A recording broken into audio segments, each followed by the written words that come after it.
Hi everybody, I'm Raymond Francis, and I want to talk about preventing Alzheimer's disease. And I want to talk about saunas, because saunas prevent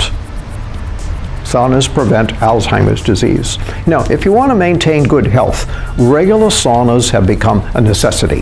One prominent toxicologist says saunas have become a household necessity. In fact, I have a sauna in my home. I carefully researched it before I bought what I wanted, and I use it twice a week for 60 to 90 minutes at a time. The result is my toxic load is a small fraction of the load in the average person, and this is one of the reasons that I enjoy superior health. Saunas are a necessity for a simple reason. They're the only reliable way we know how to get rid of oil-soluble toxins. For the last century, we've been living in the petroleum age, and especially during the last 65 years, we've been living in a sea of oil-soluble toxins.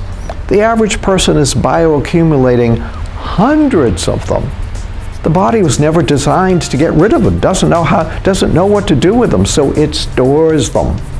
And with each passing year, the concentration of these oil-soluble toxins increases in your cells and tissues, eventually causing serious cellular malfunction and disease of every description. In fact, we're now measuring people with certain toxins, such as flame retardants, for example, with body loads over and above that which causes disease in animals. In addition, when these toxic chemicals act synergistically, the combination, in other words, all these things acting together in combination, can be thousands of times more toxic than any of them acting alone. And they're never tested that way. We test them one at a time for safety. We don't test them when they're all acting together, and they're thousands of times more toxic when they do that. Given the above, it should be no surprise that a new study in Age and Aging journal has concluded that frequent saunas lower the risk of Alzheimer's disease and dementia. Previous studies have shown that saunas significantly reduce heart attacks and overall mortality. In other words, saunas are good for your health. They reduce overall mortality.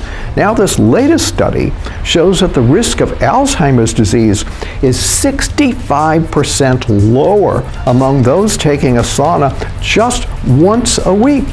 Once a week, and you lower your risk 65%. Those taking a sauna more than once a week, for example, 4 to 7 times a week, reduce their risk by an additional 66% over those doing just once a week. So that's pretty phenomenal, folks. Alzheimer's is a big problem today. Remember, this is not about just reducing the risk of Alzheimer's, it's about staying healthy. Saunas reduce the risk of all kinds of health problems, including sudden cardiac death and, again, overall mortality. Saunas have indeed become a household necessity. If you can't afford to own one or don't have room for one, then join a gym or a health club where you can use the sauna. To learn how to use a sauna properly, read any of my books. There's a section in every one of my books on how to sauna properly, how to do it, how to get the maximum benefits. Thank you very much for listening. Have a super wonderful day. Enjoy.